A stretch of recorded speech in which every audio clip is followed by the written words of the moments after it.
You are live. Hello. It always takes a minute for it to see. Like right now, it doesn't look like anybody's here, but there isn't anybody here. Maybe not. It's okay, we'll just chat. That's right. That's right. You do this a little. Nice. Yes, there are 7 people. Hello, 7 people who are here. Welcome. Welcome to week 3 of Celebration of Discipline. It's gonna be a good conversation tonight. I'm really excited to talk about the our disciplines this week. That was last week, inward disciplines. I just nodded and didn't even realize you were wrong. Yeah. I was like, yeah. Inward hour. Yeah. So welcome. We are joined today by Kelly again. She was here week 1, and Tiffany is here every week. And this week, Shalise is joining us. Her channel is Untitled Chapter. So thank you, Shalise, for joining in the conversation. You may regret it later. No regrets. No regrets. Mary Lou is here. Hi, Mary Lou. Hi. Yeah, I've been loving rereading this book. It's so fun. Shalise, remind me, have you read this before, or is this your first time? It's my first time. Okay, cool. Awesome. Well, I will give a general update about Jordan because I know people will ask about that. I've just been talking to the girls about it a little bit, but he is doing, I think last week at this time, I was super emotional. I might have hit it by the time that we went live. Tiffany and Becca were on with me, and I was trying to I just was done. I was drained and tired, and it was a lot. Not because he was doing bad last weekend. I just was done. I was tired out. But this week is a totally different story. He is doing really well. Still has a lot of hurdles he's got to get through, but we are looking hopefully for him to leave the ICU and go onto a regular floor within the next couple of days, hopefully. And once that happens, it's a matter of PT and pain management to get him home.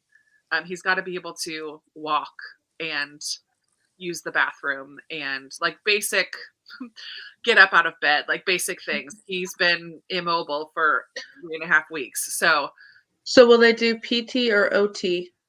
Both. They'll do. Okay. He'll have all of it. He has a speech person that comes to see him because he had the vent in for 3 Okay. weeks. He has nutrition coming because he was not having solid food for 3 weeks. So he has all of these people that are coming to meet with him. And PT got the other day he got up into a chair. They got him out. It took forever. Nice. Really long Yes. time, but they got him out of the bed, just sit in a chair for a couple hours before getting him back in the bed. So that was major, just for his own mental health to feel like he's making progress. But I was telling the girls he had been on an oxygen.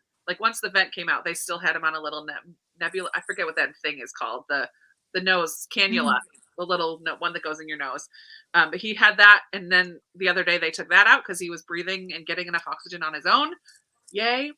Yesterday they took out the PICC line that was in his neck catheter thing to do all the medicine. So that came out of his neck. He still has an IV in his arm and he still has ones in his legs for the dialysis, but he's making really good progress. So we're very hopeful. My mom is here visiting. We're not sure exactly when she's going home. We wait at least until he's in a regular room, if not home. But hopefully once he's in a regular room, it's just a matter of making sure he can be safe at home. And then because that means things are much more under control. So the end is in sight. This is definitely the longest ICU time he's ever had. He's been in intensive care before, but this has definitely been the longest. So it's been a lot. Yeah. I appreciate everybody's checking in and asking and prayers and thoughts and all the positive vibes, all the everything. We're so thankful. My whole family is so thankful for that. It's just so cool to know people all over the country, the world even, because of this little hobby of mine, right? It's cool. It's a cool thing. And we feel uplifted because of that. We feel encouraged and strengthened because of that. So yeah, we know God's got him. Yeah, he'll continue to heal, but yeah, so I wanted to start with that. I appreciate that. Yeah. Before we jump into the book, for this week, Kelly wasn't able to be with us last week, and I wanted to have Kelly share a little bit about her, because she practices meditation / contemplative prayer, and that's not something that's super common in this in the Christian circles I'm in, and I know some people who do, but I just think it would be really interesting and yeah, just informative to hear about what that looks like on a practical level, and also what impact maybe it's had on your life since you've started doing that kind of prayer practice. So, Kelly, if you would share that, that would be really cool. Yeah. So I started doing contemplative prayer, which based on his like definitions in the book, it's kind of a mixture of meditation and prayer. Like we do both. And I started with this group. We started as just a Lent event. Like we were just like a bunch of ladies that were like, let's bring in a speaker and learn about contemplative prayer. And then after that, we're like, we want to keep doing this. So that was like 8 or 9 years ago, because it was before my kids. So probably about 9 years ago. And we meet once a month. And so I'll kind of tell you what I do in the group when we meet, and then what I do personally as my own, like we call it our practice. Yeah. So like in the meetings, we kind of have like 2 different kinds of meditation we do. We either do where one of us leads a devotion, and then we base our meditation off of like a mantra from the devotion. So like recently we did the fruits of the spirit. So like if we were doing love, we could pick a Bible verse to use as our mantra. So like we would lead about talking about love from the Bible and personal experiences, stuff like that. And then like our mantra could be God is of love. And so like say we choose as a group what our mantra is going to be. And so like we use our mantra kind of like how he was saying, to kind of focus in and then lead us to listening. So like that's what we would start, is repeating the mantra over and over again. We do 20 minutes of meditation, quiet time. And so while we're repeating that, and then as we do that, it's focusing our thoughts so that we can like listen for God's guidance and just being with God. And then if our thoughts start to stray, the mantra is what helps us like bring it back. Because, you know, obviously your grocery list pops up in your head. And instead of like getting like, you know, upset about it, we just are like, okay, bring it back to God is love. God is love. And then, and it just helps like focus. So we might be like focusing on a Bible verse, or just like about some like chosen mantra based on the devotion. So that's like one form of meditation that we do. And like you said, I think it's like part of it is just like listening for God to whatever he wants to. Like I wouldn't say I'm not the kind of person that think that like feels like I'm hearing God's voice in my head, but it's like that you know, of your subconscious. I feel like that's God touching like different parts of like your mind and stuff, right? Like bringing thoughts to your mind. Yeah. And then the other version we sometimes do is guided meditation. So that would be like where one of us, usually not me because I'm not the greatest at guided meditation, but one of our ladies is really good. And so she will like lead us through like visioning something. So like kind of similar to what he was talking about. Like we would like one of the most popular she does is like us imagining ourselves being filled with the light of God and feeling God in certain places in our body, like through like his love and compassion or things like that. So like we would do one of those 2. And so a guided would be she's talking the whole time. So we're not silent. She's talking us through what we should be imagining and feeling. And there will be moments of silence, but it is like guided. So those are the 2 things we do in the meeting. And then we also like always pray for each other. So we kind of combine prayer too, because we always pray for each other. We always do the Lord's Prayer together and prayer requests and stuff like that. And then on personal practice, I might do the same kind of like meditation on scripture, but then I also have 2 other forms that I do often on my own. One is I'd like to do walking meditations. And has anybody heard of a labyrinth? Like, have you ever any of you, yeah, like a prayer labyrinth? So in my backyard, we have like a big prairie, and in the summer, we actually mow a labyrinth into our prairie. And so, like, for those on the chat that don't know, a labyrinth means you don't have to choose which way to go. It has one way in, one way out, and you just like walk and meditate or pray while walking. And that way I'm in nature, because like for me, nature is like where I feel most connected to God. So like I do a walking meditation where I just like kind of focus on the sounds of nature and God and nature around me. And then the other one I sometimes do is taze, which taze is like a form of, well, it was invented by some monks in France, if you ever heard of taze. And it's like a meditative singing where it's like song, like the actual taze service, which I've gone to those, but then you can also just listen to taze music. It's like the service is a combination of scripture, repetitive singing, and silent time. And I don't have anywhere around here that has a taze. I used to, but not now. And so I could just pull up, like you can just pull up taze music on YouTube, and it's just like a lot of them are just one line repeated over and over and over again. So it becomes like a meditative state where you're focusing on that one line. Like one of the most popular ones is called Jesus, Remember Me When You Come Into Your Kingdom. And it's just that one line. And so like you could be like for 10 minutes, you're repeating that one singing line over and over again. So it just kind of puts you in a state of just being in presence with God. And since you're not focusing on the words, because it's one line, you can like just feel like whatever God wants to press on your heart, I guess, in the moment. It always sounds so cliche to say that, but you know what I mean? Like, so those are kind of my forms of practicing meditation. How do you spell taze? Taize. Okay. I've never heard of that before. So Yeah, I haven't either. Yeah, I would suggest looking it up because, yeah, it's just, we used to do it at the woman who ran our choir at the church I used to go to, the one that I started this prayer group with. She was really familiar with taze, so she would bring taze songs to service. So like during communion, we might do a taze song where it's the same song the entire time we're doing communion. And so it's just like really kind of quiet and one line repeated over and over again, so that you can like be focusing on communion while just repeating that one line over and over again. So yeah, so she kind of introduced me to taze, and it's really great. Whoa.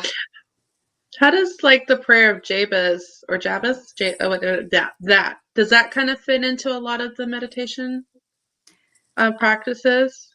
I don't know that I've done that one specific. It might have been something I've done. Let me look it up. It's a book, and I think it's been many years since I've read that. But I want to say that it did a lot of like you think on this prayer as you're praying it. Yeah. But I just wondered if that was any connection to the practices that you're doing. I haven't, but because that just connects it. Yeah, there might be other people using that as their guide. Yeah, the other one that, because we have one of the women in our group is Catholic, and so she brought to us the Lectio Divina, which I don't know if you've heard of that. Mm-hmm. And that's like meditating on scripture, basically. Yeah. Mm-hmm. So we sometimes do that too. Okay. Nice. Well, thank you so much, Kelly, for like kind of sharing your personal experience with it. I think it's so interesting. Yeah. So, and one more thing I'll say is that because you said how it affects me, like. Oh yeah, yeah. Oh, she's frozen. That's not my end then. Okay, I'm like, oh no. I was thinking the same thing, Shelly. It'll come back. She has frozen before, and it usually like pops back. There we go. Okay. I was like, did you all disappear or did I disappear? Okay.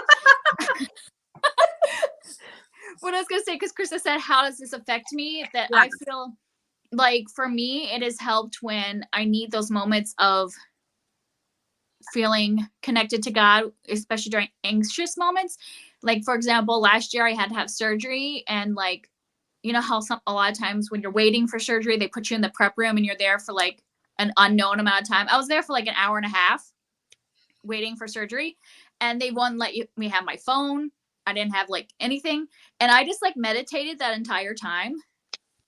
Yeah. And so like it helped me not be nervous or anxious because it was just like God was with me.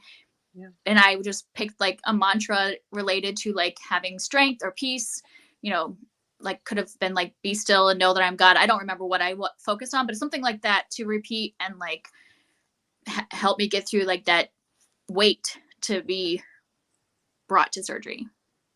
Kind of brings in the take every thought captive. Yeah. Yeah. Yeah. It's I so- know what, sorry. No, go ahead. I just know one of the ladies in our group, she says she does it every time she's at a stoplight. So she takes that little moment to do deep breathing and meditate. It's a lot better than cussing. Yeah. Or a little bit more. I tend to have a little bit of road rage. So I should probably practice some of these things in the car a little more often.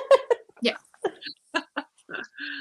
Awesome. Well, Kelly, I do appreciate you sharing that. It's just interesting to see it in a practical way, how how you use it in your life and to connect with God. And yeah, I mean, it's good to read about it, but to hear somebody who actually has a practice of meditation, it's just kind of cool to hear. So thank you for sharing that. I appreciate it. No problem. And we will kind of aim similarly to last week for about 15 to 20 minutes per section. We're getting a little bit of a later start because I did want to include that, but so hopefully we should be about an hour, 20 minutes or so to talk about these sections. Maybe longer, maybe not. I don't know. But we will just dive right in. The first one is simplicity. I love that it's such a good sermon. Simplicity, service, solitude, submission, all the S. All the good alliteration. Well done. Well done, Richard Foster. So we'll start with simplicity. What do y'all think?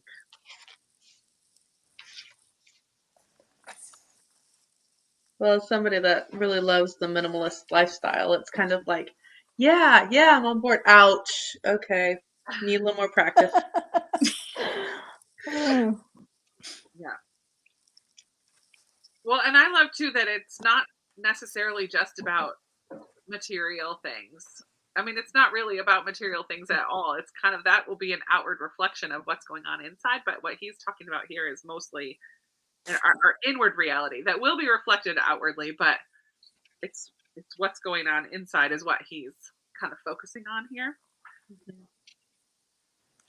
I love how when he comes to kind of like the heart issue behind a lack of simplicity, he talks about like we're very attached to things because we like have like this lack of security, so we don't trust that the Lord is going to provide for us. So we hold on to all these things and we seek after all these other things. And I liked how he put that, and also how all of that is so normal in our society and how difficult it can be to overcome those mindsets when that is something that you just see all the time and it's normal. He says, and I think this is still in the first section. He says, covetousness we call ambition, hoarding we call prudence, and greed we call industry. Yeah. And so it's like, it's interesting because it's like there can be mindsets that you don't even know that they're there because they're so culturally normal. So I liked how he called all that stuff out specifically because it can kind of help you to know even like what you're looking for. Right. So yeah. And that just being countercultural is not necessarily dealing with the heart issue, right? So just trying to be different from what culture is saying to do or saying is good or fashionable or what you need or whatever, strictly being countercultural isn't necessarily taking care of the issue that's going on in the heart. It's not dealing with those root issues. Yeah. He kind of talks about that later in going to, hey, seek the kingdom of God. Don't get rid of everything. Seek the kingdom of God. Don't, do a 180. And I talk about that with my kids, with my husband. I'm like, we're such a pendulum society. We're either way over here or we're way over here in the opposite direction. And a lot of life is kind of swinging back and forth until you find a good balance in everything, because we do. It's like, oh, wealth is bad, swing over here to poverty. Well, that's not healthy either. And so you kind of just go back and forth until, you know, and I think that's it. It's you're not putting it at a heart focus. You're looking at the outward. So poverty bad, go to wealth. Wealth bad, and you're not getting to the heart, which is the contentedness. Mm-hmm. So, and that Paul says that, I have learned to live in plenty. I have learned to live with nothing. Mm-hmm. But in all things, I have learned contentedness. And so that's where that heart thing is. I think he talks about this a lot, where it's like where there's outward manifestations of things, it's so easy to turn it into a legalism thing. Like, oh, well, you just need to get rid of more stuff, or you just need to do this, or you just need to do this, and check, you've got simplicity. And it's like, no, because that doesn't deal with the inward contentedness, like Shalise was saying. It doesn't solve the problem at all. You're just like almost putting this outward band-aid that makes you look good to everyone else, but it doesn't actually help.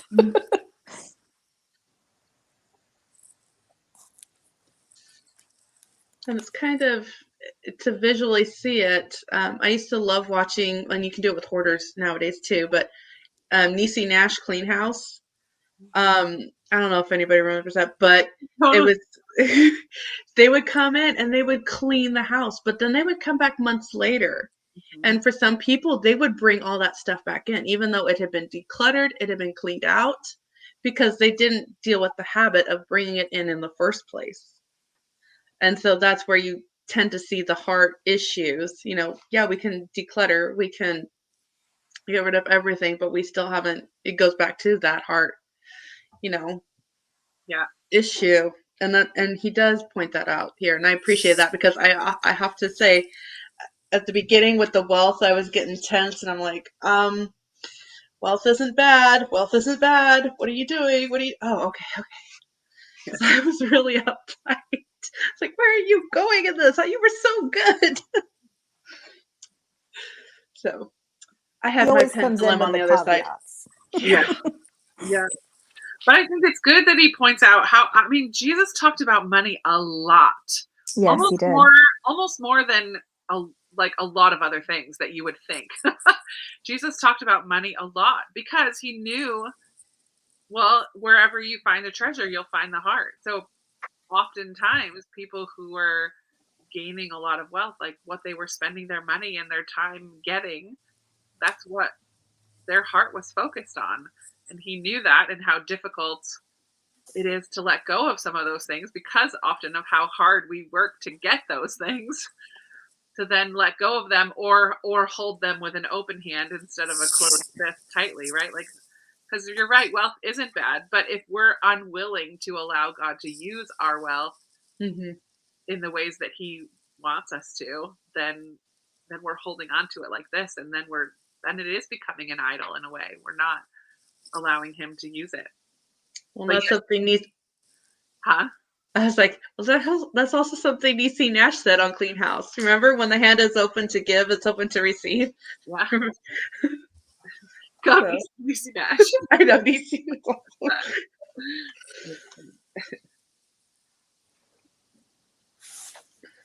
Yeah, there was a lot of good in this section. It's like highlight, notes, highlight. Mm-hmm. Yeah. Yeah, I highlighted a lot.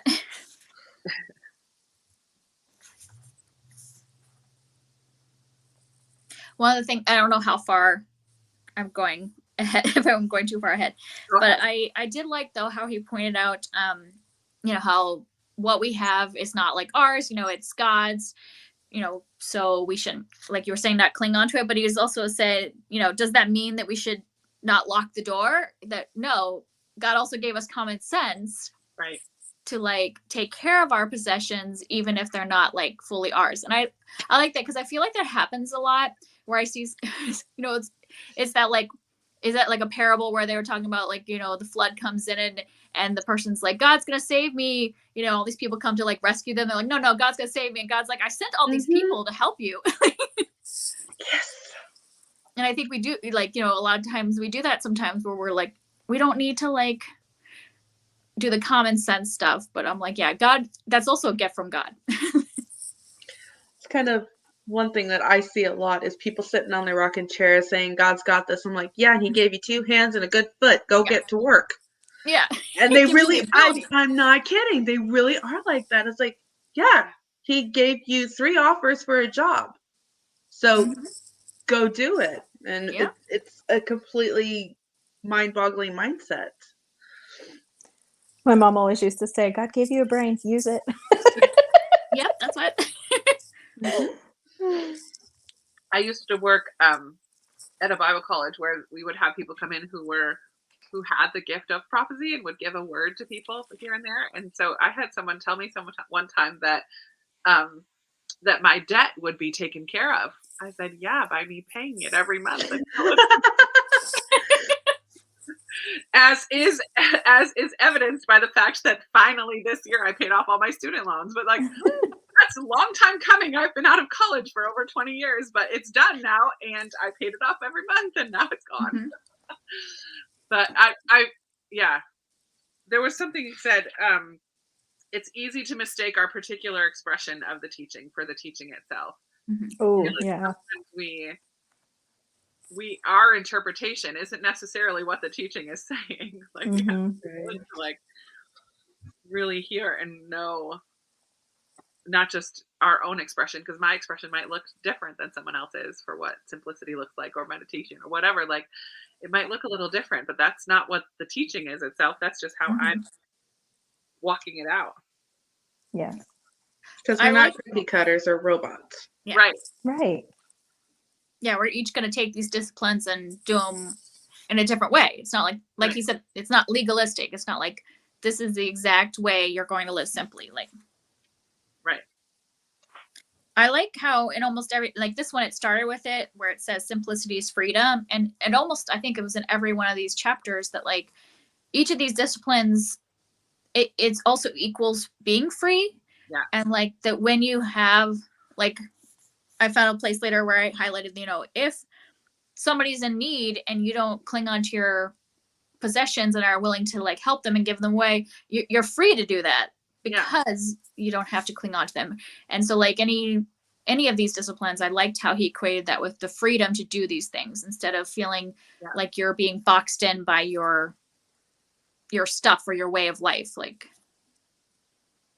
Right. Yeah, discipline brings freedom, not necessarily restrictions. Kind of like a budget, A budget gives you freedom to know where your money can go rather than anything else.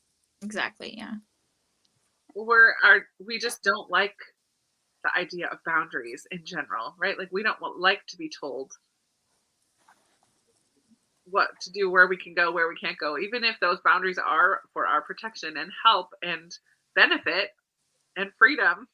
But Mary Lou said it is easy to slide into legalism. We like our checklists. We like our like, we don't like to be told what to do, but we also kind of want to be told what to do. We also like to have it laid out for us. Like, this is the way to connect with God. Okay, check. That's not exactly how it works. It kind of goes back to the lie that Satan started with. Did God really say? Yeah. I saw the fruit and it looked good. Kind of you have the two. The checkbox and the get out of my legal bounds. Mm-hmm. There was one line as he's talking about before he gets into the practical side of things, but like the seeking first the kingdom of God. And he says, the person who does not seek the kingdom first does not seek it at all. Worthy as all other concerns may be, the moment they become the focus of our efforts, they become idolatry. I was like, oof, that's a doozy. That made me stop for a moment and like pause and really like, that's a hard one. Yes. Not that other things are bad, but that if seeking God doesn't come first, they are ultimately. I also like the first do this, second do this, and then kind of goes into why we're doing these things, the application of why. Yeah. And I love that he calls it an attitude of simplicity. It's not a checklist of simplicity, but it's an attitude of simplicity. and then how to have that kind of an attitude. What did he say? To receive it, know that it's a gift from God is the first thing. Trust and care that it's God's business. To know that it's God's business and not ours. To care for what we have is the second inner attitude. And then the third is that our goods are available to other people. Is the third attitude of simplicity. I like how he breaks everything down in ways like that. And then again, like the next section, which is all just has like, here's what you can do, you know? Right. I think he lists like 10 things or something like that. And I like the practical side of it, but he's not saying, hey, you have to do all these 10 things in this order, otherwise it doesn't count. But I just like the practical side of things of like, here's what this might look like in your day-to-day life. And he's done that in every single chapter. Yeah. And that's something that I really like a lot. I also like in this chapter, like the connection between having freedom of simplicity with anxiety, and how like the opposite of having this attitude of simplicity is to be anxious, because we're very concerned and worried about so much. And I think it's a little different from like, I don't know if it's different. Maybe it is the anxiety. Like we hear so many people who deal with anxiety these days.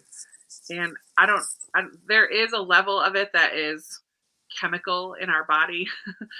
And I don't want to like downplay anybody who deals with that. But there is a level of it that when I'm feeling anxious, it's often because I'm not fully trusting that God is working on things or that he's in control. Like when I kind of take that back from him, take that control back from him, that's when I start to worry and feel anxious. And I like that he kind of like, that's the freedom when we have a simplicity in our lives, when we practice the discipline of simplicity, we are more likely to be free from that anxiety as well, because we're trusting that God's going to help us. He's going to care for the birds in the fields, like that, like check the verses in Matthew, right? Don't worry about anything, because if God cares for the swallows that provides for them, and how much more is he going to care for us, provide everything that we need. So I liked that connection that he makes in there too. Is this the book, or is this, I read too many books, y'all, but is this the one that opens up with distraction? Like how yes, Satan uses distraction to pull us. And so that's kind of our anxiety. Again, we're being distracted by what's around us rather than turning back our focus, like what he says, on the kingdom of God. So kind of going back to that heart of the matter thing again.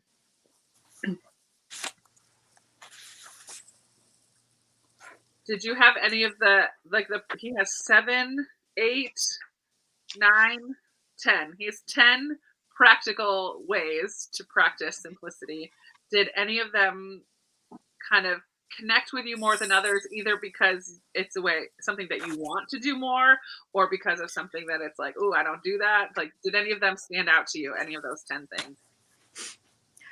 Well, I think that I highlighted almost the entire second section where, it's like, eliminate the amount of addictive drinks you drink, or if there's any media that you can't live without, get rid of it. Or like, just thinking about different kind of addictions, like, you think about like the bad addiction, you're like the people that, people have to go to rehab or something for, but like, there's a lot of things that can be an addiction. So I highlighted a lot of that because I was like, oh, that I feel like that I might need to cut some things out. I feel like the one for me that was the most convicting as a people pleaser was simplicity in speech. Always feeling like I have to explain why I'm doing something, so everyone knows my heart motivation, so no one thinks badly of me or assumes that maybe I didn't mean this or maybe I meant that. And it's like, just like, stop being anxious and freaking out over that. Stop analyzing it. Stop going home and thinking about, well, they seemed like they agreed with me, but maybe they didn't. Maybe they were just pretending. Like, just stop. Just like, let your yes be yes, let your no be no. And if someone asks you, Yeah. then explain, but don't necessarily like assume that everyone needs to know every single thought process behind why you said everything. You know, that's something that I really struggle with as a people pleaser. I think he comes back around to that in the Solitude Yep, chapter as he well. sure does. He stepped on my toes a lot.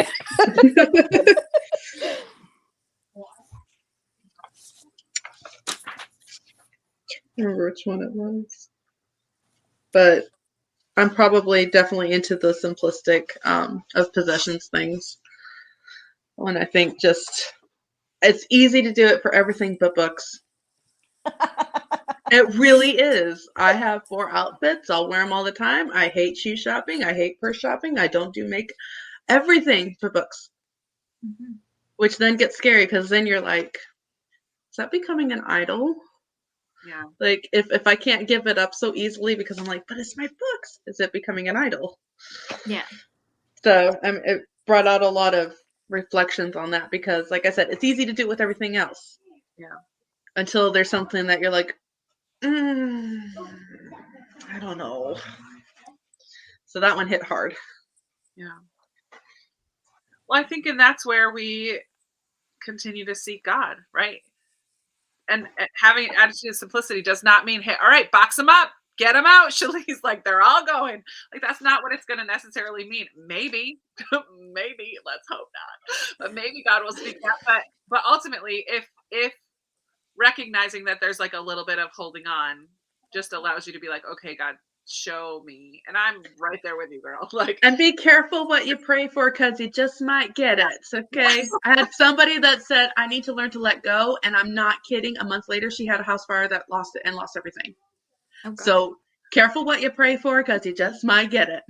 Just like you don't pray for patience because Yeah, God will don't. put you in situations where you have to learn it. Don't pray for patience or humility. When he talks later in the book about Yeah. humility, I'm like, yeah, don't pray for that because I would know. It's that whole thing. Don't give a person to fish, teach him to fish. Yeah, he ain't just gonna bless you with the patience. You're gonna work for it. Yep. So, Cool. Well, because he does come around to all these things again, does anyone have anything else about simplicity before we move into solitude? No, I did like his ninth one where he just talked about how reject anything that breeds the oppression of others. Yeah. And like that, I mean, like it makes total sense when he said it. It just didn't come to my mind when I first thought of simplicity, but it is something, especially in our day and age with like Amazon being such a huge thing, or like, you know, a lot of the stuff we have isn't local. So like, do we know where our stuff is coming from? Do we know if there's child labor involved in it or oppression of people in another country? Like, do we know what's coming from our stuff? So that just like made me think I should probably be looking into more of where I'm sourcing things so that I'm not contributing to the oppression of others. Did anyone else think of smartphones when they read that section? Because that was the first thing I thought of. I was like, oh. I know I lived without a smartphone for years, but now the thought of like, can I live without one? It's like, I know I can, but like, what are those things? I know. Yeah. There's pros and cons to them, right? Like they help in so many ways, but they also can be a hindrance. Yeah. I have tried at different times to like I'm not allowed to bring my phone to bed for a while. I was doing that. So like I'm not endlessly or mindlessly scrolling while I'm last thoughts of the bed are not like random reels on Instagram or something, right? Like, that I ultimately don't care about anyway. So, but that is the reality more often than not, unfortunately. But yeah, I do give myself little challenges to kind of like, okay, for 2 weeks, I'm not going to bring my phone into the bed with me. I don't use it as my alarm. I don't need it in bed with me. So yeah, I've tried that, but I think someone had said it earlier. I intuitively do some of these things, but I don't think they're all necessary. And I think this is kind of a truth, even as we talk about all the different practical applications that he's suggesting. It doesn't mean like, okay, here's my checklist 1 through 10. I'm going to do all of these things with simplicity, but like just kind of keeping like the main point is to seek God first, right? Seeking his kingdom. So, okay, God, you reveal to me areas where I need to practice more simplicity or more trust and openness to what you want to use my things for, use my stuff for, my mind and my words, all of my time, all of these things. Just if it pushes us back into the presence of God and allows us to listen to what he wants to show us, it's not a checklist of here's the 10 areas of simplicity to work on this week. Check, check, check. No. But because it's not possible to do them all at once. And then we'll just get frustrated and give up on all of it and not worry about it at all. Or like stuff it down into a place that we don't want to deal with. I've always thought that that is why, like, you know, when we first get saved, there's always like, you know, there's something to work on and then there's something else to work on. You could be like 20, 30, 50, 70 years down the road and you're still growing and working on things. Yep. And I'm very convinced that the reason God doesn't have us try to like work on everything at once is because we would get frustrated and we'd give up. Oh yeah. He knows that like this needs to be a gradual process and he's okay with that, you know, so he's okay with those baby steps of progress. I mean, if we're trying to stay in those baby steps and we don't care about ever growing, that's an issue. But I mean, overall, like small progress is still progress. You know, we tend to beat ourselves up if it's not like, oh, that's it, we got it, just like that. But that's not really how it works. Yeah. And I think that's true for all of these chapters, like all of these areas of discipline that we're talking about. Definitely. But yeah. But let's move on to solitude. As a single woman who lives in a house by myself, I practice solitude every day. As a mom with 5 kids and extra kids running around all day, I would certainly love some solitude. Yeah. But I mean, just being alone is not solitude. And he does address that right at the beginning. And I think I do not have a fear of being alone. The fear of being alone drives us to noise and crowds. No, but I do struggle with loneliness. And this chapter was really good to kind of put that in. I love when he said loneliness is inner emptiness and solitude is inner fulfillment. Because there are times where I'm super content to be home alone and I play the music, and there are other times when I haven't connected with God or others in a while that it does feel like loneliness. And I know that that's something that I can change, not that being around people is going to change. Like it's in the heart and the mind that changes. And this chapter really addresses that. So I appreciated this chapter because I'm like, I do solitude. I got that down pat, but not always. And he kind of says that solitude is more a state of mind and heart than it is a place. Yeah. I thought that was like, ooh. Yeah. I think that's like, again, so many of these disciplines where it's like the inner thing that then becomes like an outward practice, you know? Well, and he also, I mean, he kind of gets right into the pairing of solitude and silence. And this is where I find myself slipping into loneliness, is because I fill my solitude with reading when I don't want to think about everything or anything, right? Like Me too, Kristen, and I've got kids. It's my comfort, it's my entertainment. And I find that even if I spend a lot of hours of my solitude reading, I can still find myself being lonely because it's not fulfilling to me ultimately. Like it's fun and it's entertaining, or like I can learn from it and I enjoy reading a lot.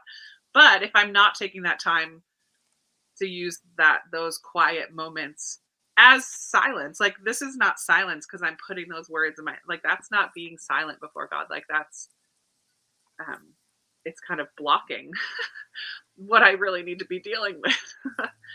So yeah. Simply to refrain from talking without a heart listening to God is not silence. So it's not just being quiet. But.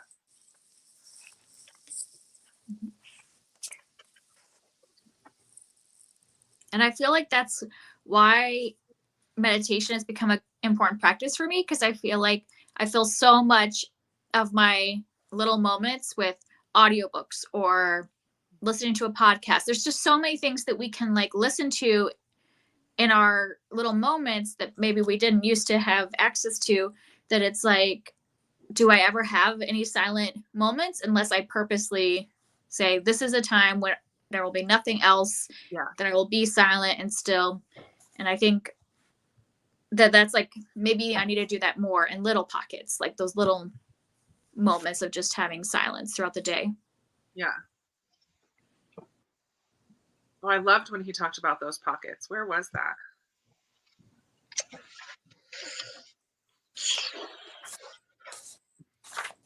Oh, yeah.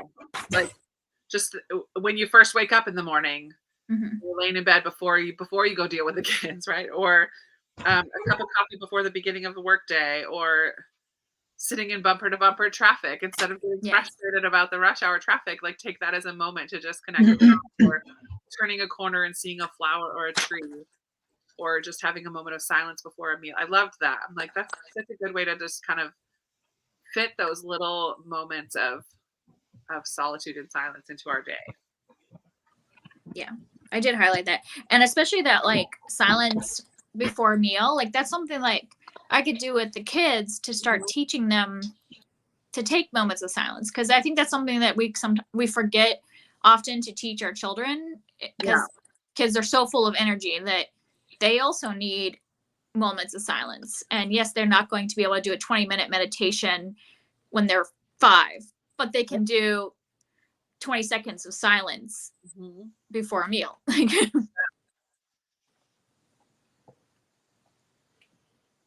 Yeah, it's true. I love practicing these things with kids. Like, I did at my church in Massachusetts one time. I didn't do it very often, but it was at our Sunday night service, and I just put on a worship song, and I had them spread all. We had the whole sanctuary, so I'm like, just spread out, go by yourself somewhere, sit on the floor, curl up on the pew, stand up and do the dance moves if you want to, whatever. Like, and then I like let it be quiet for just a little bit after the song ended. And then I gathered them all together and just said, what did you hear or think about or whatever? And it was like, I was like trying not to weep, because it was just so beautiful to hear these kids. I just thought about how much God loved me, or like all the different things that they thought about during that just like 30 seconds, maybe, or a minute after the song ended, to just think about God. And it was just really precious. I'm like, I need to do this more often for myself.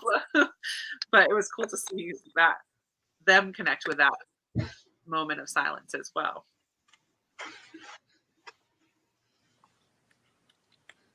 What we have here. Sometimes a person feels more alone in a room of people than they do in a room alone. But if they carry the portable sanctuary, I love that portable sanctuary. He talked about that. They can carry God with them in person. I love that.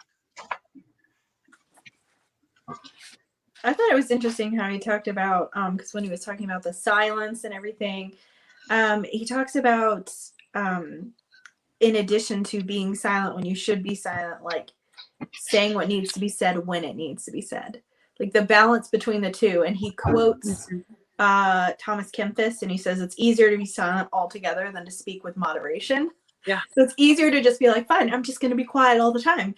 But it's actually, that's not really learning the practice of silence. That's just like shutting it off completely, which is totally different than knowing when you should speak and when you should be silent.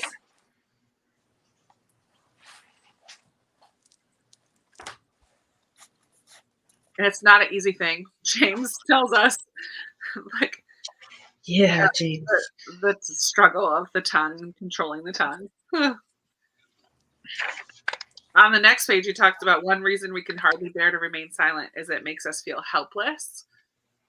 Because we, like, this is kind of what you were talking about in the last chapter, Tiffany. Like, we often want to make justification or explain how we came to a decision, or like we often want to fill those silences with what we're thinking or whatever. And he said that's kind of because we want to be in control, and we have a hard time letting God be in control of those things, and that if we're silent, who's going to take control? I need to manage how people perceive me right now, and how they understand what I want everyone to understand why I said that way or whatever. And he says silence is intimately related to trust. Oof. It always comes back to trust, doesn't it? Yeah. Not an easy thing. Oh. I love how he says that we like we have the freedom to let God be our justifier instead of having to justify ourselves. And I thought of 1 Peter 2:23, which I don't remember verbatim what it says, but basically it's talking about Jesus when he was being crucified and mocked and all these things, and he didn't respond. He was in silence, and he instead entrusted himself to the one who judges justly. And that was like a huge verse for my husband and I, because at one point we were in a really difficult ministry where we were being attacked, and my husband was in a meeting with people, and they did all but bring their pitchforks. It was really bad, and it was really ugly. And my husband just felt like he shouldn't say a word to defend himself. And he didn't. And there were people there who really saw what was really happening because he didn't say anything. Like, people basically revealed their own hearts by being the ones talking the whole time. But that was like a verse that we were like clinging to so tight. Like, God, we need you to justify us to the people who matter so they can see what's going on. But that is really, really hard when you want to defend yourself.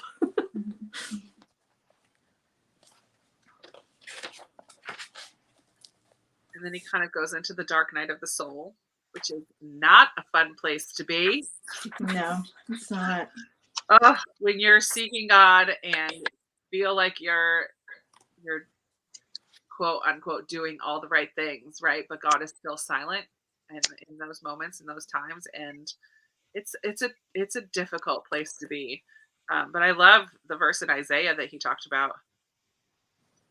Who among you fears the Lord and obeys the voice of his servant, who walks in darkness and has no light, yet trusts in the name of the Lord and relies on his God. Like, how important it is, even in those moments of silence from God, to know that he hasn't deserted you or hasn't.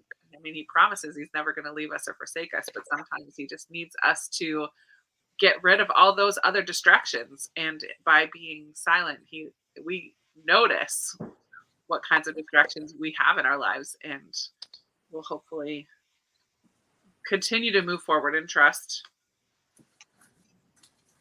Did you guys hear from your mom? Sorry, go ahead. Where's that duct tape again? I don't know if any of you heard from your mom growing up, but my mom would always say, feelings lie. Mm-hmm. And so a lot of it would be, well, I don't feel like I hear God's, I feel like I don't hear God. I remember my mom saying, I don't feel like God is real. And she's like, feelings lie. She's like, you've got to go to the truth. What is the truth? And you're just going to have to cling to that. I don't care what you feel.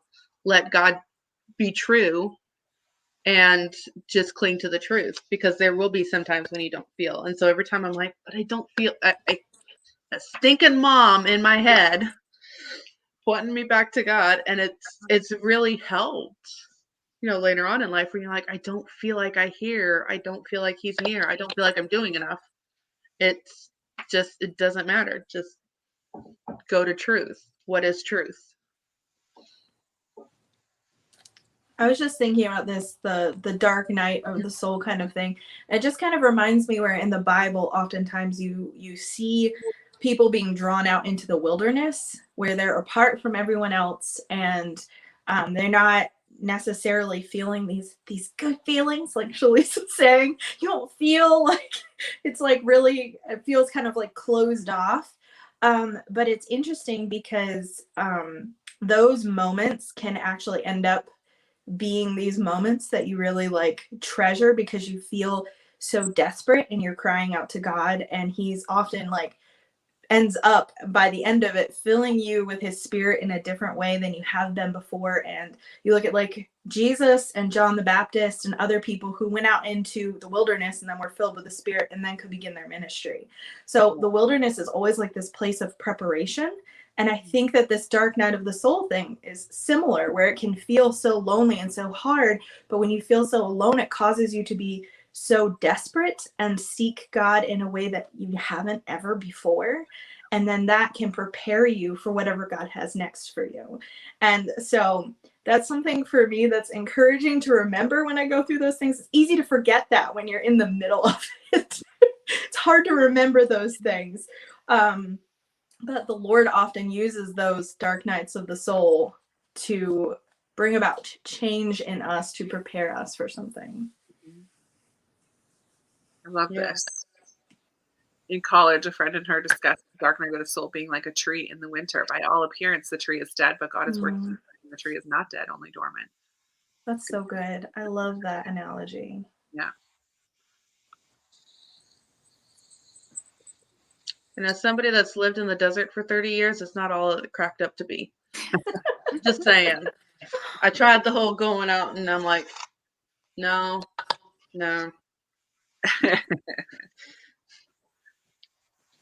But I think it's more just remove yourself from distraction. Kind of what the whole Mary and Martha was doing. Martha was getting distracted and Mary was becoming centered. Mm-hmm.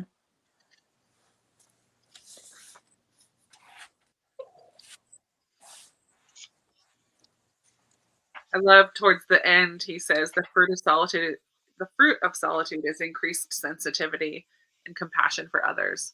So that's why it's an outward, even though it seems like kind of an inward thing, it is an outward discipline, because the fruit of it is that you will recognize more quickly and have more compassion and more understanding for where other people are at. And I mean, how important is that? Yes. Because you're more aware, like that sensitivity I think is so good when you remove distractions and remove other things. Like when you close your eyes, your hearing gets stronger, right? Or like when you remove some sensory input, then other things are amplified. So I think when we remove some of the distractions of people or stuff or our own selves half the time, most of the time, right?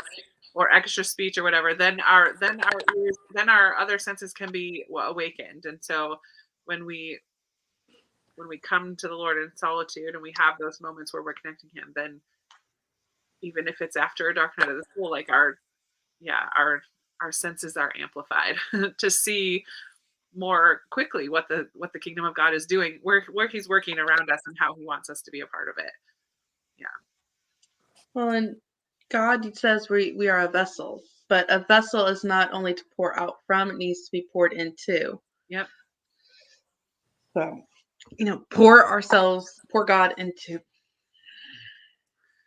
We gotcha. God needs to pour Himself into us. Hold on, let me get a drink. God needs to pour Himself into us before we can outpour who He is onto others and show His love. But we need to be filled. Did that come out right? We got you. Yes. Yeah. Yes. Okay, good. You're good, Shalise. I was like literally just looking at that sentence when you started reading it, Krista. I was like, that's what I was going to say. But it also then the next sentence is how it's a new freedom to be with people. So he's bringing it back to freedom. Once you have the discipline of solitude, then you can be free to be with other people and still feel that solitude in your heart and be able to share it. Like, yeah. So it just keeps reminding me, like, once you start practicing the discipline, you have the freedom to share more things. Mm-hmm. Yeah. I love that he's quoting Thomas Merton. He says, "Solitude and silence teach me to love my brothers for what they are, not for what they say." Like, oh, that's good.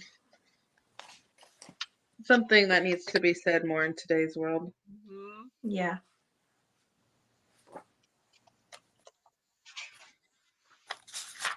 All right. Anything else about solitude before we move into submission?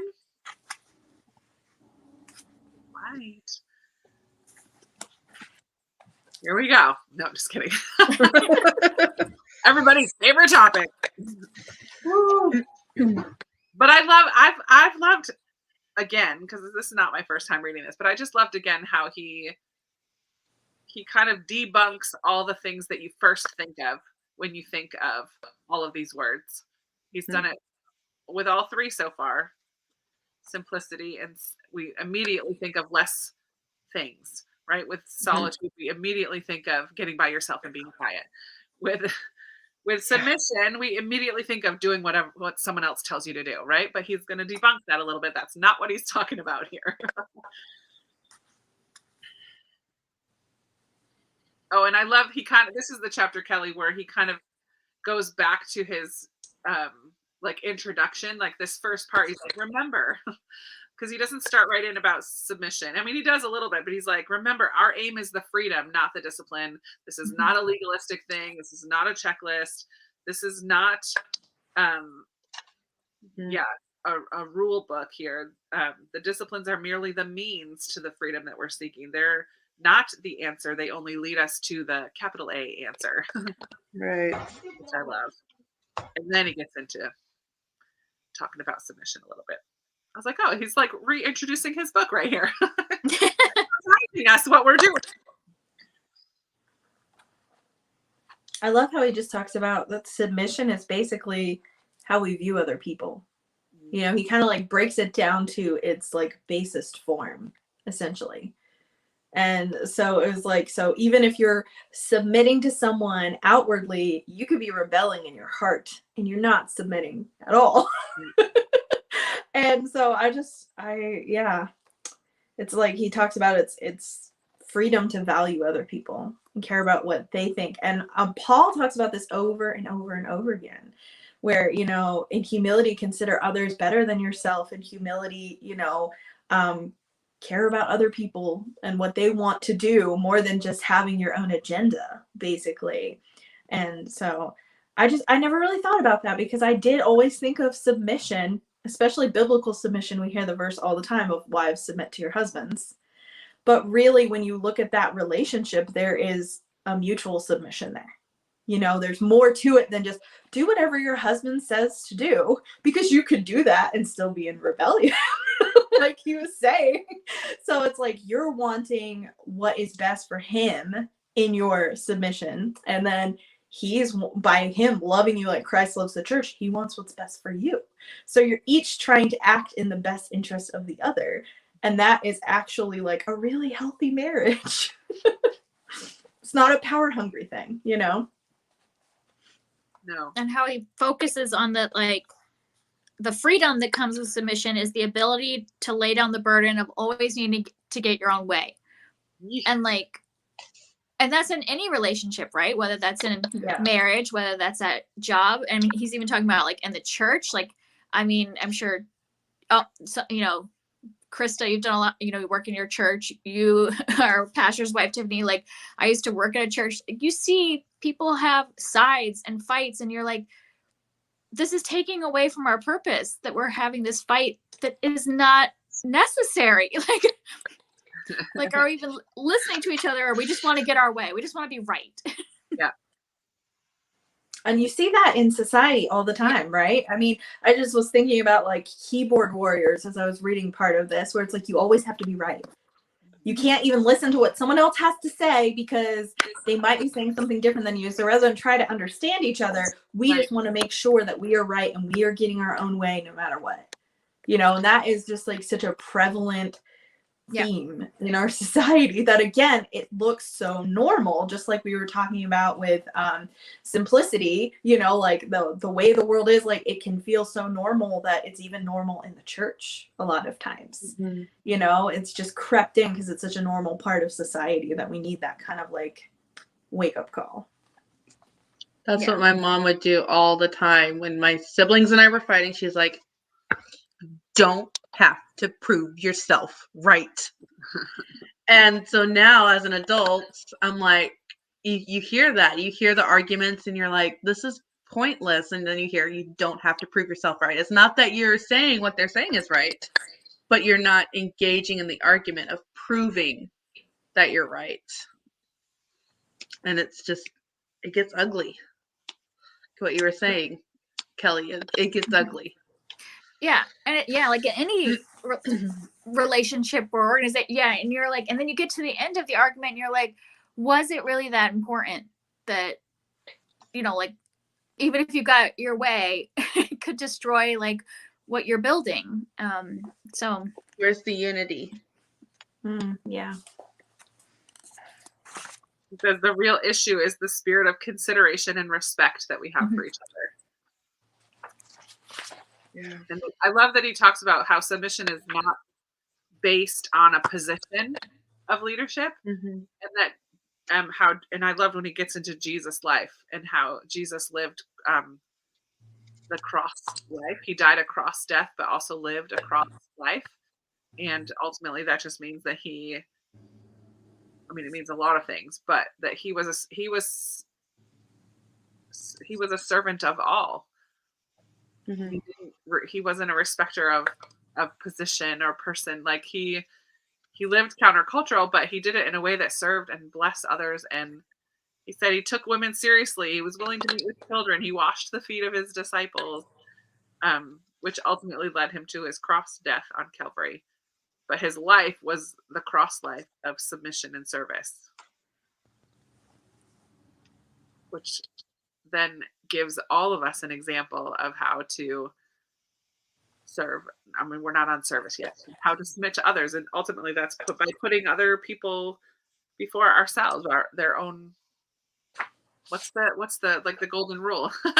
Do unto others as you want them to do to you. But thinking of others before ourselves in a way, submission. Which is really truly humility, kind of when you get down to Right. it.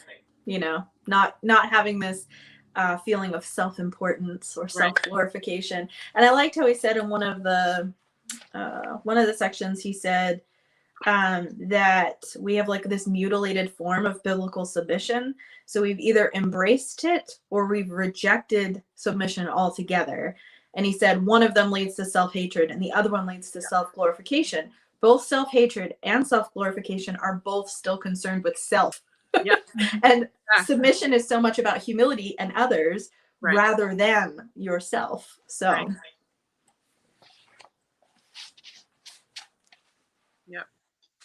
yeah. And I like how he does point out that, like, just, self-denial does not mean that we lose our identity. Like, that we still have an identity. Jesus still had an identity. You can still be who you are without having to, like, have that self-gratitude and all this, things. You don't have to, like, hate yourself or overthink of yourself. You can still just be who you are. And yeah, he says it much more clearly than I am, but you know what I mean? But I love how he says that self-denial is the only thing that's actually going to bring fulfillment anyway. We think these other things, we want the self-fulfillment before the self-denial, but it's like the self-denial brings us to that self-fulfillment. Yeah. Jesus was equal to his Father in essence as God, but submitted to him in all things. Yeah. And I love that he dresses those verses in Ephesians and elsewhere that talks about wives submit to your husbands and children obey your parents and slaves obey your masters or whatever. But and he's like, actually, and that's what they were already doing positionally. That was expected of them at that time.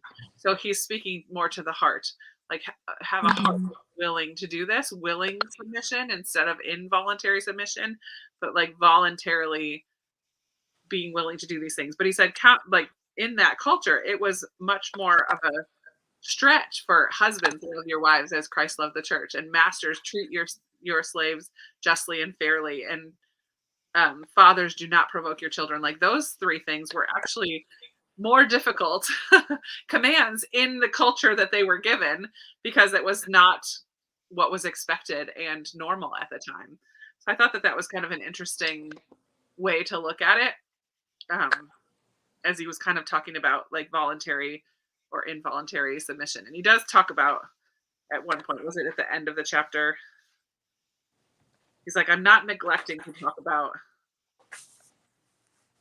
or where was it? I don't remember, but he talked about actual enslaved people and how horrible that was, because it was totally involuntary and not what he's speaking of here, and not what the Bible was actually speaking about at the time either. Or maybe it was similar at the Bible times, but I liked that he kind of clarified that he was not condoning actual enslavement of people.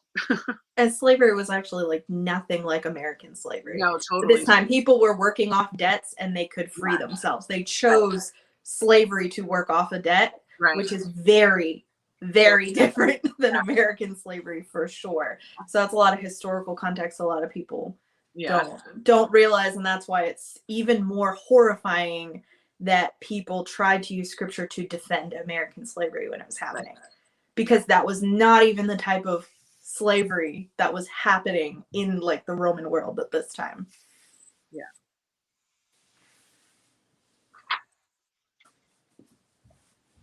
I had just never thought about this way before, but when he is, addressing wives and children and slaves, he says Paul gave personal moral responsibility to those who had no legal or moral status in their culture. He made decision makers of people who were forbidden to make decisions. So it's like he was humanizing these people who were second-class citizens, if even that. They were more viewed as possessions than they were as people. And he's actually making them decision makers and real people. And that never clicked in my mind before reading those passages. So I just thought that was so cool.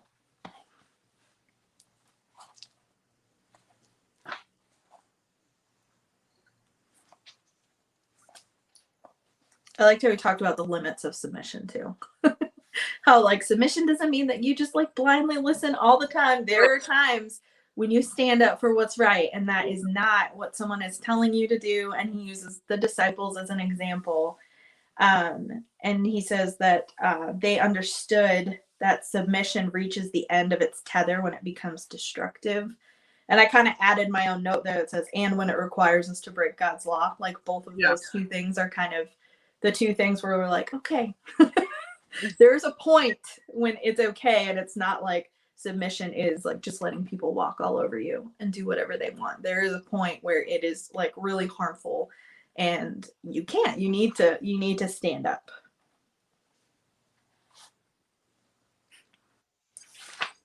Get those kids out of here. You're not getting a carrot cake. No.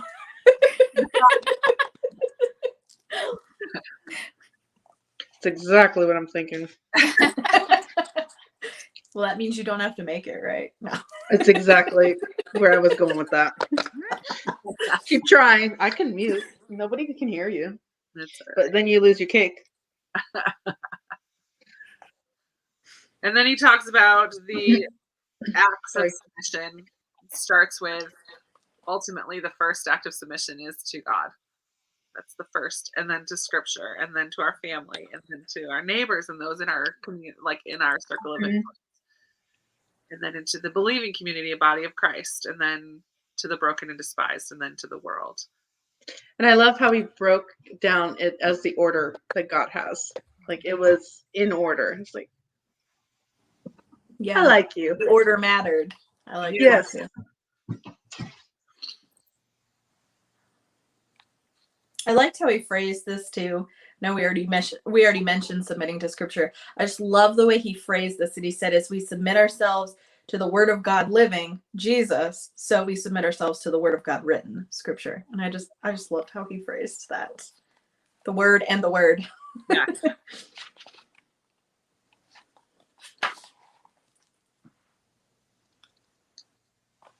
Ooh, any final notes on?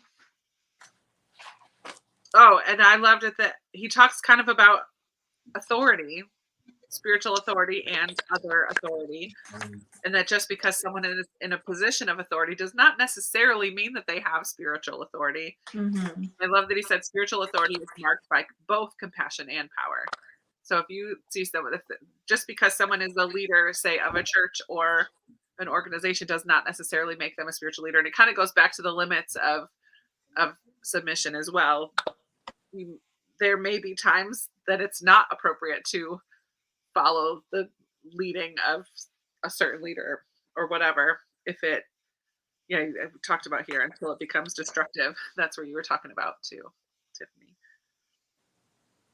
I love how he emphasizes in like the last paragraph there, where he talks about like, let's pray for those people. Let's have compassion on them. So instead of being like, well, they don't have spiritual authority, so instead of judging them, ridiculing, dismissing them, let's befriend them and pray for them and care about them because they are in a physical position of leadership. Let's pray that they have that outpouring of power and authority that they need to do this effectively. And I really liked that, because it can be so easy to just be like, well, I don't have to listen to you. Yeah.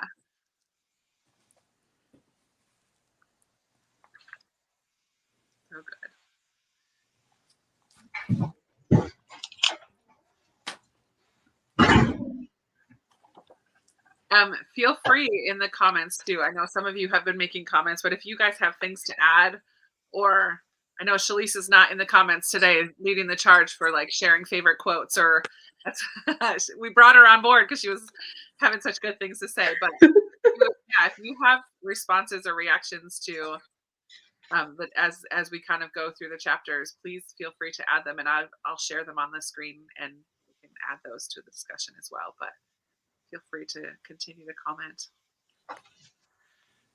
As we move into service, the last one that's on here. So do you remember week 1 where Glory was like, do you feel like you have certain ones that you're already kind of doing and some that you're not? Yeah. And I was like, I think service I'm kind of naturally drawn to as a pastor's wife. And then I read this and I'm like, oh, this hurts. It's been like that for everyone that I'm like, yeah, I think I'm okay there. And then I read the chapter and I'm like, oh no, I'm not. Like with study, Yeah. it wasn't study last week. You're like, that's totally different than what I was thinking.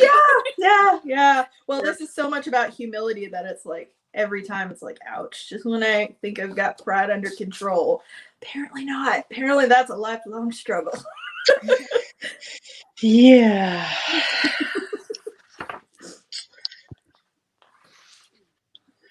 That sermon wasn't for me. Oh yeah, it was.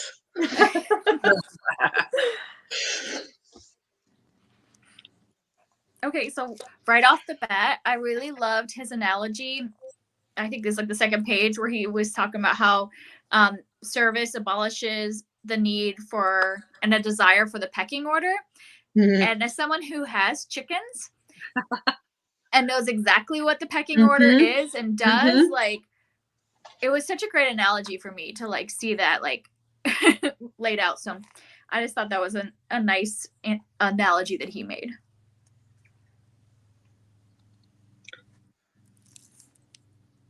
I totally missed that. Probably because you don't have chickens. To stand up. Well, and with somebody that I used to have chickens, I miss my chickens, but once somebody's pecked, like everybody goes to that one. Yeah. So it's not just they choose, everybody chooses their own person to peck on. No, it doesn't matter who is getting pecked on. Once there's that visible sign of the feathers gone and blood and all that, they all hoard onto them and then just keep beating it to a pulp. Yeah, and you can see the order. It's not just like there's one that's the lowest, but you can tell by the missing feathers exactly. I can look at my chickens and know exactly what the pecking order is. Yeah. Know who's the top hen and on down. And that we have that in our culture too, that like there is a pecking order and that we're called to kind of abolish that and pull away from it. Yeah. Nasty. And it ultimately goes down to, well, it won't be me. It will turn to somebody else, so it won't be me. Yeah. Yeah.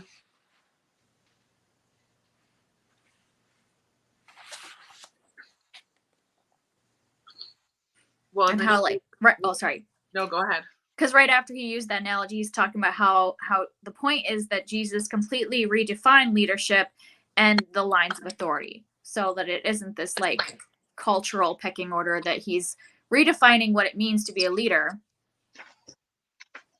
and changing how that makes us relate to the leader. I like how he said too, like in the next paragraph, he talks about, the authority was not for manipulation and control, but it was an authority of function, not of status. So it's like someone needs to be in charge to organize this, to delegate, to whatever. You have to have people who are leaders, but it's not so you can be like, hey, I'm the leader. Like, it's so that way a group can function well, You couldn't even see that with the Israelites back in the beginning of Scripture. Like, give us a king. Give us, we need somebody to rule over us.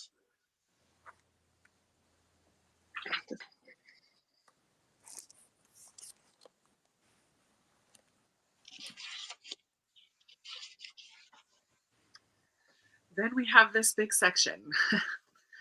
Self-righteous service Yeah. versus true service. Yeah. Which he wrote this before social media, right? So like this is Yeah. really important now. Yeah.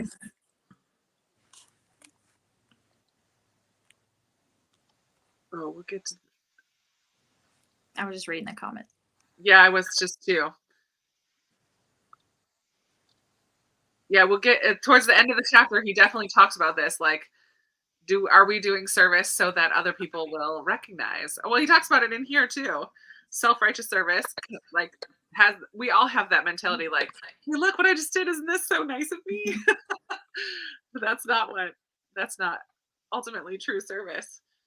Yeah, it is always a temptation for sure. Well, I think it also goes back to we want that checkbox mentality. Look, I am fulfilling what God is telling me to do. Right. So maybe it doesn't come from look at me, but look at what I'm doing. I'm meeting everything. Yeah. Trust me, like you may not see it, but I'm meeting everything. Yeah. Because I could see me wanting to do that. I could see me saying, look, I'm being a good Christian here, not look at how good a Christian I am. It's still wrong. Both are still wrong. Right. But I think a lot of people think, well, I'm not the kind of person that wants to know, but there's still people that are like, I'm still a good Christian. Like, I fast 3 times a day. I give my right offerings to the alms and the poor. I'm meeting the checklist. Sorry. Spam. So, It's not even an exciting phone call. And that. Yeah. Did you have any of those other comparisons that kind of stood out to you as like or I don't know, stood out to you? moods. I'm a very moody person. Yeah. Like you said earlier, the feelings, like I don't feel like service today. I don't feel like doing that. Like, and he's like, no, it's not about feeling like you want to serve. You just do it as part of life. Yeah. I love the service disciplines the feelings rather than allowing the feeling to control the service. Mhm. So it's almost like a fake it till you make it. Yeah. Just you know it's the right thing to do, and then your feelings will follow. I think about that as with a lot of things, like if I'm feeling down, just changing your perspective or doing something for someone else will help my mood to get better. Not because I don't know. Because you're suppressing the natural man, Adam, and Right. you're bringing out Christ. And you know, if every good and perfect gift is from above, and everything that we do that is good is of Christ in us, then that's Christ coming out. That is suppressing that Adam, old Adam. So, yeah. The one that got me was I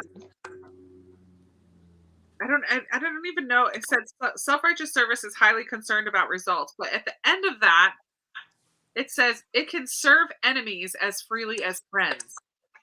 Ooh. I was like, ooh, that's a thinker. I had to stop and think about that.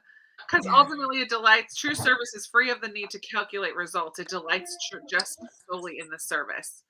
Like the act of service itself is where that delight comes from, not because someone responded in an expected or unexpected way or returned it back upon you. And so therefore it doesn't matter who you're performing an act of service towards, whether an enemy or a friend. I was like, oh man.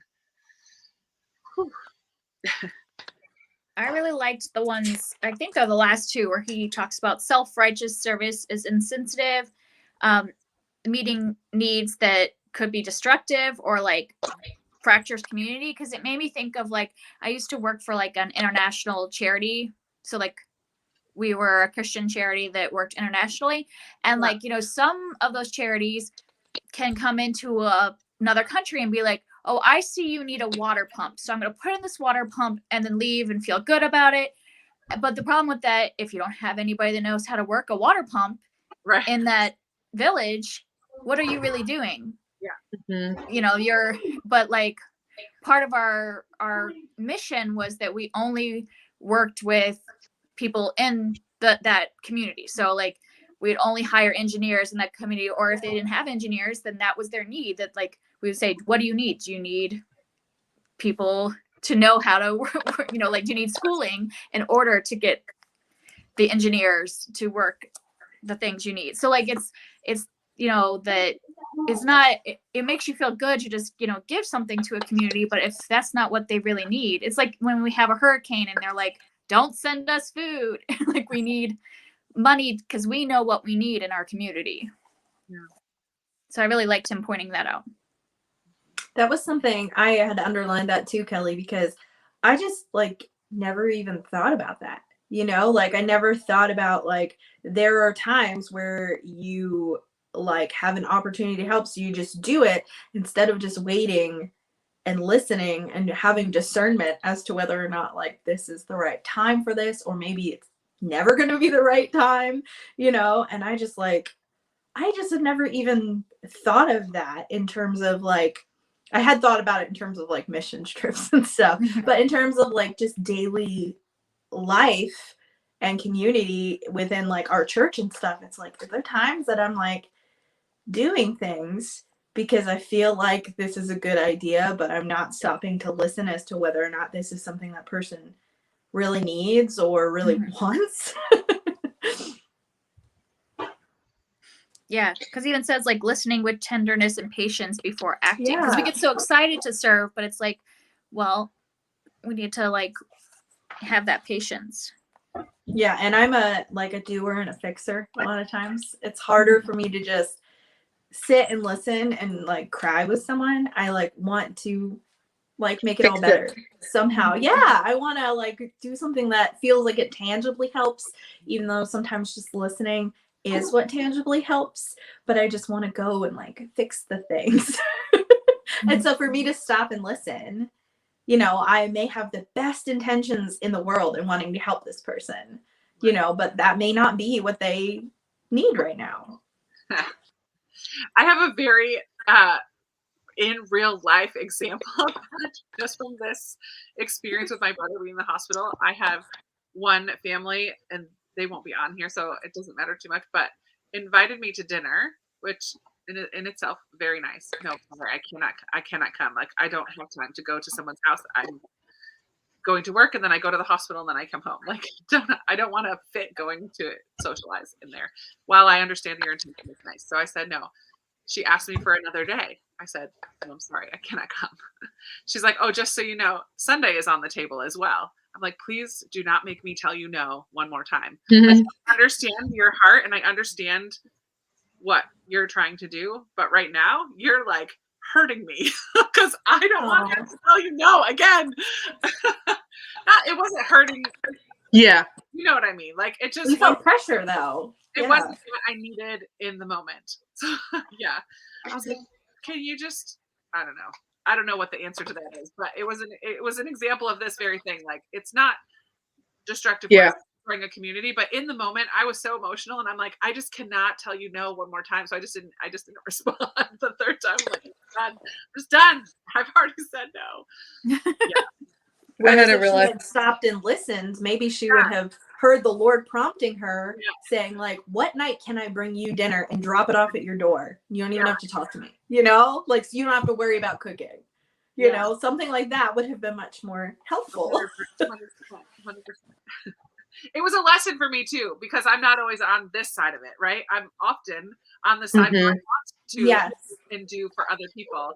And I've had so many examples, like someone sent me just like a $10 Venmo, go get a coffee when you need it. Someone else DoorDash gift card. I know you're not going to always want to cook. Here you go. Get a meal some night when you need it. So there are, and just so many people saying, hey, we're just here praying with you, standing with you in prayer. Like, that means so much. And it's, or a gift card. Yeah. Or a gift card. Yeah. So like it's a practical. So I'm like, okay, that's helpful for me to see what was a blessing to me in the midst of this stuff. I've got enough things to think about than to like, I mean, I bless my pastor's heart. I love him to death, but he's like, just let us know if you need anything. Well, I'm never going to let you know if I need anything. It's just not the same way. Like, I'm just not going to do it. I'm super independent. I've lived on my own for my whole life. Like, not my whole life, you know what I mean? But Yeah. it just, it's been a learning experience for me. And then reading this chapter too, I'm like, okay, like, I've been in that situation too. I had 2 kids near die, and both freak accidents. And the one was electrocuted. And so we were 3.5 weeks in a burn unit with barely a 2-month-old. And so we were living there because it just sends us out of town. But I would get texts every day like, oh, we sent a toy, and they would bring it up to the hospital room. What do I need to do? And I'm like, I'm in a hospital room waiting for doctors to tell me what we're doing next. And half of my bed, which is those pull out, half of my bed is filled with these toys for my kids. Yeah. I know you guys want to do something, but please don't. Like, and that's really hard to do. But, if people were thinking about it, oh, they're in a hospital room. There's not a whole lot of space. And at that time we didn't do Ronald McDonald. We lived in that hospital room for 3.5 weeks. Wow. So there's not. But what was helpful, because there's cafeteria food, was people like, hey, I mapped where you were. There is right around the corner a Taco Bell. Here's a gift card. Hey, there's a Starbucks down. I know Shalise loves coffee. Here's Starbucks. Yeah. And trust me, those Starbucks gift cards were amazing. So someone heard that I had the baby, and they're like, here, I heard you had thrush. Here's something that'll help with that. And that it was small, but it was tangible things, but it wasn't this overload. What's going on? What's doing this? And it's like, I'm breathing. What else am I doing? And so it's a lot of that. And so like what he said here, I was just like, yes, please just stop, listen. And then like what you were saying, Krista, with people trying to come over, it's like, I need to breathe. Yeah. Just pray. And if it is from God, he will put it on your heart, and it'll be heavy on your heart. Yep. And he says in here, they also serve who only stand and wait. Like, sometimes you just need to wait until that prompting from God does come, letting you know exactly what is needed. But then he gets into humility. I mean, it kind of has touched on it a little bit already, but I love to think that we have it is sure evidence that we don't. Yeah. Like, think about it. That's actually arrogance. There's a verse in the Bible and Moses that says Moses was a humble man or something along those lines. I'm like, Moses wrote those words. Really? It always cracks me up. Just like the passage where it says that in John, where it says that John reached the tomb before Peter. I'm like, why'd you put that in there? Oh, yeah. This is one of those things that I crack. The disciple whom Jesus loved most. Right. It's just one of those things that cracks me up. I know it's inspired by the Holy Spirit, so it's fine, but it's just one of those things. I love it. A universal struggle, right? Mm-hmm. But I love that it's never gained by seeking it. Like, humility is not something that you can work for or try to get. Yeah. I love where he says like that hidden service is the thing that really gets you the most. He says the flesh whines against service, but screams against hidden service. And I was just like, it just made me think that like I'm a person, like my love language is words of affirmation. And so I like it when people are like, wow, you did a good job, or thank you for doing this. But like, I need to not expect that, not depend on that, because Jesus also tells us that those who do things and receive praise on earth, they receive the reward in full.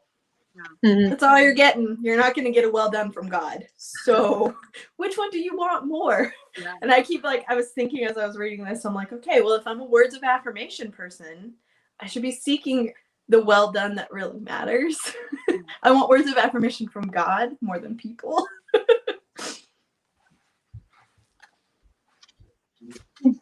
And I think that, again, goes back to that checklist that we're trying to do. Like, we're doing it all right. Words of affirmation. Okay, we're doing it right.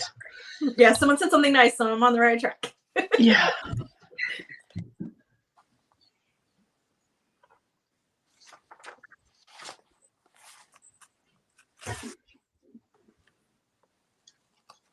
I like how he also said that joyous hidden service to others is an acted prayer of thanksgiving. That like your joy and your thanksgiving is overflowing into you doing something for someone else, and no one needs to know about it because a prayer is between you and God. You know, it's not like for everyone. So I just liked how the way that he put that. Yeah.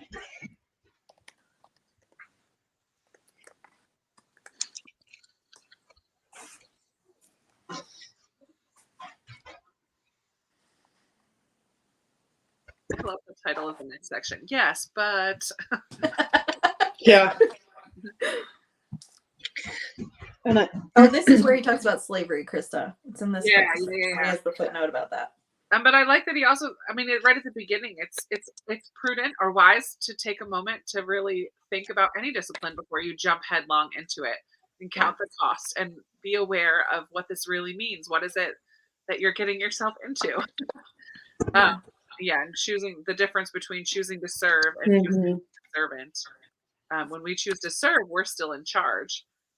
But when we choose to be a servant, we give up the right to be in charge.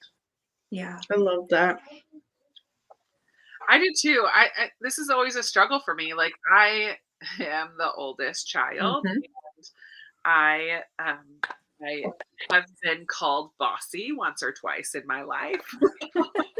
I mean, it's just I am an Enneagram 9, so I do ultimately like love the peace, but there is a part of me that's like I have a very strong one wing for those who are Enneagram people. Like I have a very strong, like, I know the way to do it. And I think it's a little trickier too, because being single and without a family of children of my own, it's hard for me to allow or ask other people, especially in roles at church. Like, I'll just do it because I know that other people have a lot of stuff on their plates. Well, my mom always says you're robbing people of their blessing when you do that.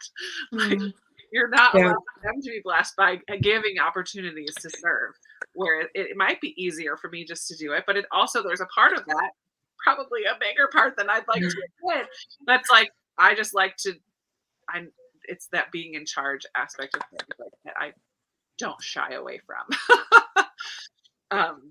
But there is that difference between serving or like being a servant and serving. Yes. So that was a little bit of a like, hey, might need to work on this a little.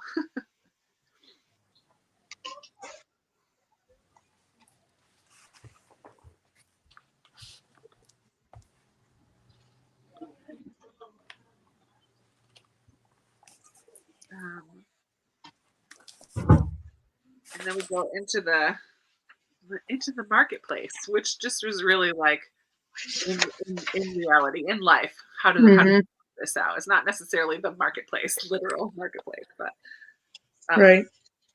But how do we walk this out?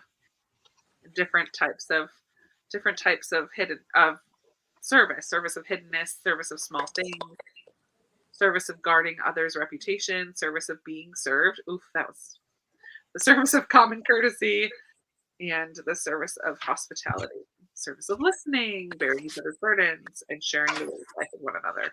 So once again, there's this list of practical areas in which to practice the discipline of service. I loved in the analogy where he was talking about small things, the analogy of sugar and salt. Sugar being the big thing, salt being the small thing. So it's like sugar may have an exquisite taste, but its use is less frequent. Salt is found everywhere. The great virtues are a rare occurrence. The ministry of small things is a daily service. Large tasks require great service for a moment. Small things require constant sacrifice. And it's very easy for me. I was just talking to my mentor about this yesterday, where I was just like, I feel like I'm not doing anything. Like, she was asking how we were doing in our new church and stuff, and I was like, I feel like I haven't really like taken ownership of a ministry, so I don't know if I'm really doing anything that I'm supposed to do. And then we started talking, and she's like, okay, you just listed all these really small things, these relationships you have with people, relationships you're building, things you're doing with your daughter, things you're doing at home. And she's like, you're actually doing a lot of things, Yeah. and I think that as a mom, and I think this is probably really true for you too, Krista, as a nanny, there's days full of small, little, mundane tasks we are doing for the little people around us all the time, and so it's easy to just be like, wow, I'm not really doing anything with my life, because it's not this great big thing. And so that was just like a really encouraging reminder to me. I mean, it was convicting too, but it was also just really encouraging to be just like, the small things that you're doing matter, so. Yeah. And I love hearing, like, if you guys in the comments have one of these that stood out to you as well, feel free to share. So here we have one, being served, because that was one of them, right? The service of being served is difficult for me. The person who gets the trash in my office is my friend. I tried to always empty my trash before she got to it. I didn't want her to get it. Finally, one day she said, just let me do this for you. And she had to learn to let her do it.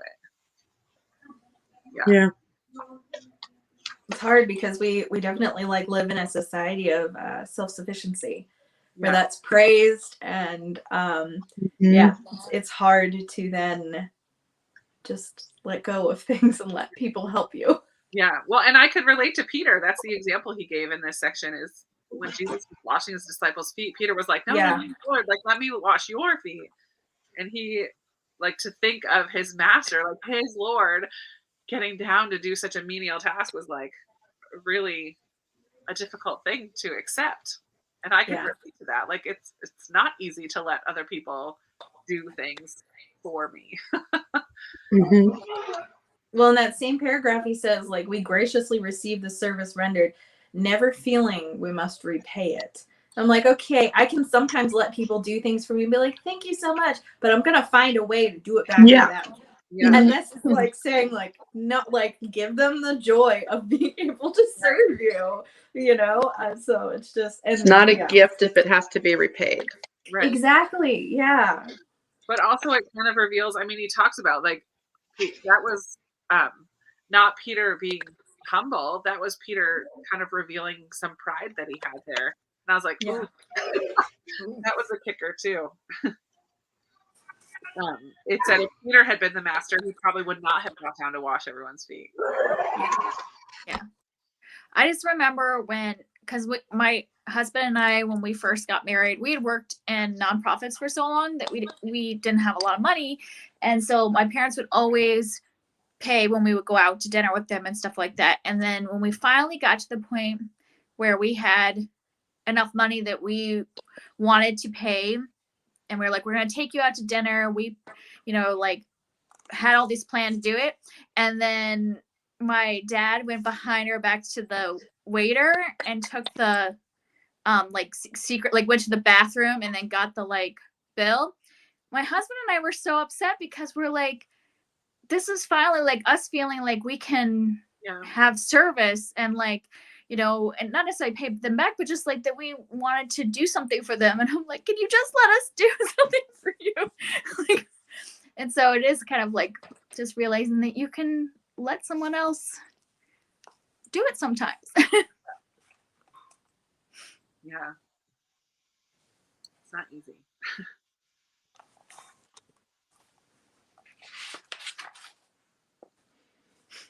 I did like the one that he was talking about, the service of common courtesy, because, it's changed a lot, like, because he was mentioning things like letters of appreciation, RSVP responses, and that has changed a lot, since when he was writing this. Like, we don't necessarily write out thank you notes as much anymore and stuff like that. But, like, there is a lot of ways to show common courtesy, especially on the internet, that I think does not happen. And it would be lovely if we all could just, like, show that common courtesy to people in a more modern, I mean, there's modern ways to do it, but to still have that virtue of, just having polite words to each other. Yeah, I love how he says at the end. Oh, sorry, Krista. Go ahead. Oh, you're going to say the same thing. Go ahead. I was just as he says, and we wonder why no one will listen. Oh. Because we're not showing them any courtesy at all. We're just constantly, we want to be received and heard, but we don't want to be polite or do anything nice for anyone else. Yeah. And he says the specific acts will vary from culture to culture, or shall we say time to time, but the purpose is always the same: to acknowledge others and affirm their worth. And that's ultimately what a thank you note is. It's just, I acknowledge that you sent this and you took the time to do it. I really appreciate it. Right. And so it's just acknowledging someone else and letting them know they're special.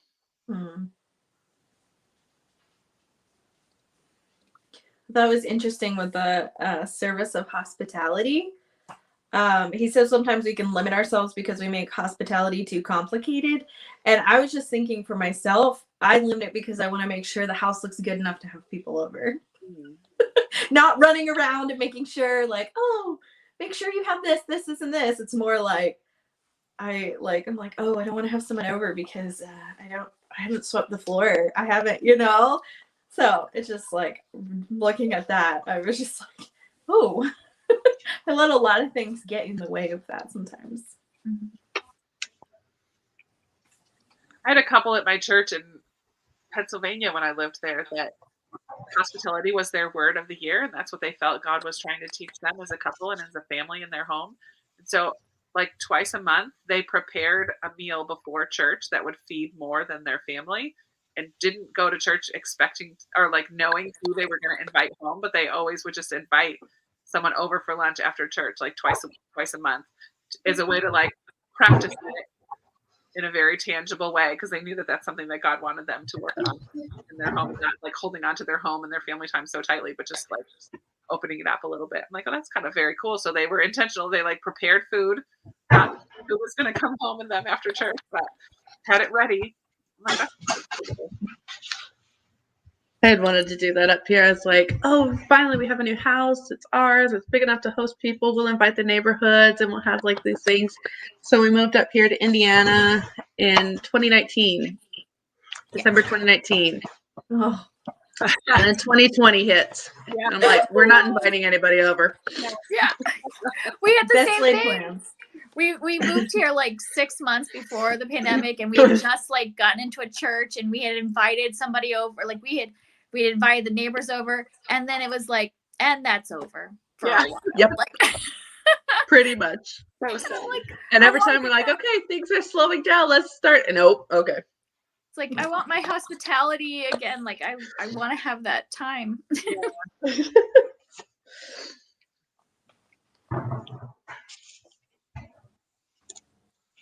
But I do like, I mean, I'm glad he put this in there of like hospitality also means just being with your guests. And I know I'm like that because I am like one of those people that like jumps up from the table right away and starts cleaning and getting, because like for me, like on my day-to-day, I feel like I can relax more if I know the dishes are in the dishwasher and I can just relax. I'm not going to come back to it later. But I have to remember, like with the guests, like they don't want to just sit and watch me do the dishes. Like they want to talk and be with each other. Yeah. Mary and Martha again. Yeah. Yep.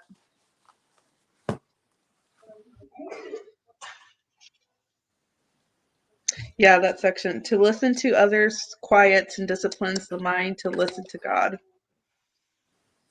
I just like that. That was a hard section for me. We kind of already talked about the listening to others and stuff, but that was probably the section I was thinking of when I was talking about all that. Yeah. Yeah. Same thing you were talking about before, Tiffany, of like that you don't have to solve it all, like that just listening to people and being there for them. Like my husband is one of those people that like at the beginning of our relationship, he would always tell me, he'd be like, don't solve the problem. I just need to tell this to you. I just need to talk and have someone listen. And it took me a long time as a problem solver to be like, obviously we've been together for long enough now that I'm like, okay, I'm just sitting here. I'm just listening and absorbing it. We could talk about solutions another time, but this is not the time when something just happens. Like, he's like, I just want you to hear me. It is hard for us fixers to just listen. We do it out of a place of caring, but and that goes back to the like, the service that's, self-righteous, but we insist on doing it even when it's destructive. Like that whole fix it thing, it goes right back to that. Like those two are kind of very connected. Mm-hmm.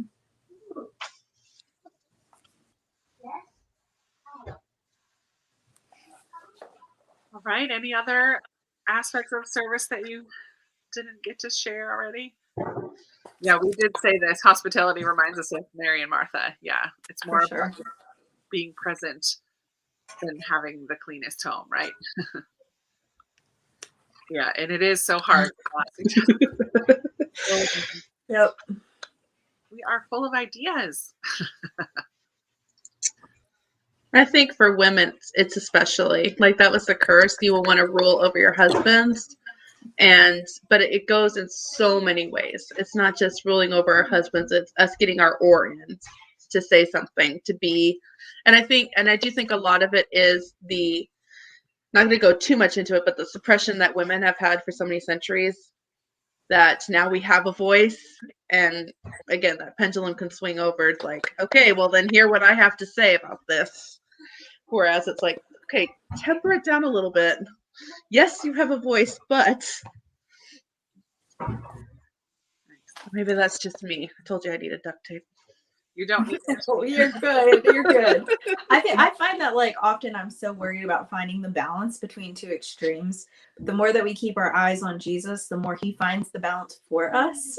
You know, we want to find the balance and have it all figured out before we get started. But I think it takes practice and walking with the Lord, and he brings the balance to all those situations. Yeah. I did like the end of this, where he says, begin the day by praying, Lord Jesus, as it would please you, bring me someone today whom I can serve. And I'm like, that's a really good start. But it's not as overwhelming. Like, Lord, bring me one person and show me, you know? And I just felt like that was practical and not overwhelming. Yep. And then the kids run at the door and you're like, oh, okay. Yeah. I heard you. Is that like praying for patience? Exactly.